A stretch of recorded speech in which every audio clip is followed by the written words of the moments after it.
Бүгүнкү темабыз ошол Куран китеби, ислам дини биздин мурасыбыз, мусулмандардын мурасы болгон китеп болуп эсептелинет.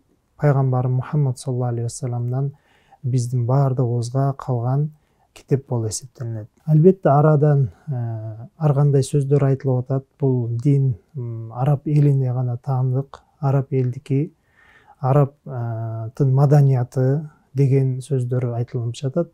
Бул канчалык чындыгы бар, канчалык бул нерсе Куранга дал келет. Куранда ошол Куран китебин араб элине таандык кылган бир китеп катары тааныштырылып келгенби же жокпу? Ал тууралуу эгерде Курандын өзүнө кайрыла турган болсок, бул суроонун жообун иншалла ошол Курандын өзүнөн алабыз. Бакара сүрөсүнүн баштапкы аяттарына карай турган болсок, ал аяттарда Бисмиллахир-рахманир-рахим, Алиф лам мим, заликал китабу ла райба фихи худан лил муттакин. Алиф лам мим, заликал китабу ла райба фихи худан лил муттакин. Бул китеп эч кандай шексиз, бул китепте эч бир шек жок. Жана дагы муттакин, таква адамдарга бул түз жолду көргөзүүчү китеп деп сыпатталып жатат. Бул китеп муттакин адамдарга түшүрүлгөн. Муттакин, мен таквамын, мен Кудайдан коркомун, Кудайдын динин аткарамын, Кудайга мен башымды ийип кулчулук кыламын деген адамдарга бул түз жолду көргөзүп, Кудайга жеткизүүчү, жолду көргөзүүчү бир китеп болуп эсептелинет. Андыктан ал таква адам араб болсун же башка бир адам болсун, башка бир элдин өкүлү болсун, айырмасы жок. Кудай Таалага өзү жол баштап баш ийген болсо, ал кишиге жол көргөзмө болуп эсептелинет. Ал эми ошол эле сүрөнүн 185 аятында худан лин-наси деп келип жатат.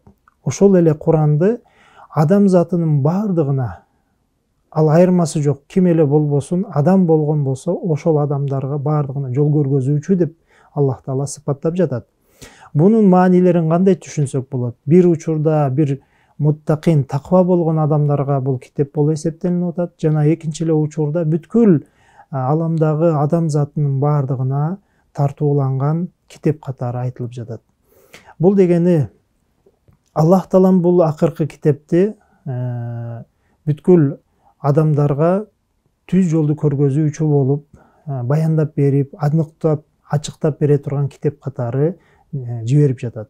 Андыктан муну түшүнсөк болот. Бул бир элге, же болбосо бир жерге, же болбосо бир заманга таандык болгон китеп эмес. Балким бул ар заманда, ар кайсыл жерде кандай эле адамдар болбосун, бардыгына тартууланган китеп болуп эсептелинет.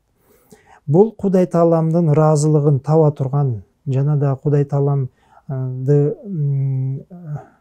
Кудай Таалама баруу, табына турган, сыйына турган жолду көргөзүп бере ала турган китеп болуп эсептелинет. Бул тууралуу мисалы башка үммөттөр тууралуу Аллах Таалам мындай дейт.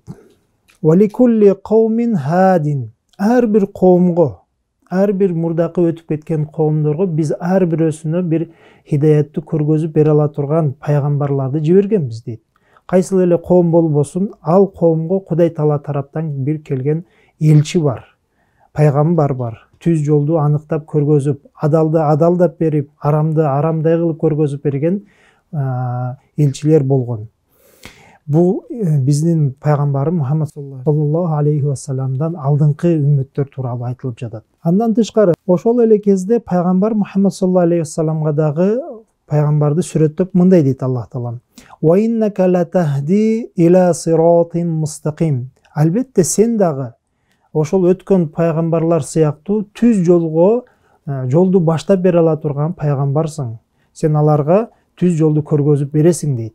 Болгон эле түз жолду көргөзүп, мына могул түз жол, бул жол менен эгерде бара турган болсоңор, анда Аллах Тааланын ыраазылыгын табасыңар. Ал эми bundan баш тарта турган болсоңор, анда түз жолду таппайсыңар деген бир баян болду. Ошол эле кезде хидаяттын өзү, ошол жүрөккө баягы биз Кудай Таалага ынанып баш ийип беришлик болгон хидаят тууралуу келген кезде Аллах Таала мындай дейт.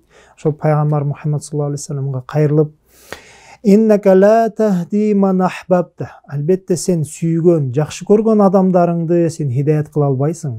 Аларды жакшы көрүп эле динге киргизип кое албайсың.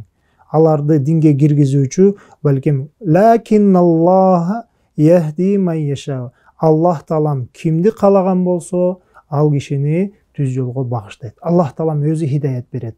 Аларга чыныгы ынанууну, ыйманды жүрөккө салышлык, ал болсо кыргыз болсун, ал болсо орус болсун, ал болсо ким болбосун, Аллах таалам кимге кааласа ал хидаятты берет. Кысас сүрөсүнүн 56-аяты. Жана дагы ушул аяттардан биз түшүнөбүз бул китеп, Куран китеби бизге болгону бир жол көргөзмө болуп эсептелинет. Бизди алып туруп, колубуздан жетелеп туруп түз жолго багыштап алып кете турган китеп эмес. Болгону жолду көргөзөт, балким ошол хидаятты жүрөккө салып, Аллах таалам бизди момун, мусулман кылып туруп, ошол жолду жолдоочу кылып коюшлук бул Кудай тааланын буйругу. Андыктан бул китепти бир элге ченеп, бир элге чектеп, бир элдиге таандык кылып коюшлук бул туура эмес иш. Андыктан бул биздин баардыгыбыздын, мусулмандарыбыздын, мусулман элинин баардыгынын мурасы болуп эсептелинет. Ва ахиру давана анил хамдулиллахи роббил аламин.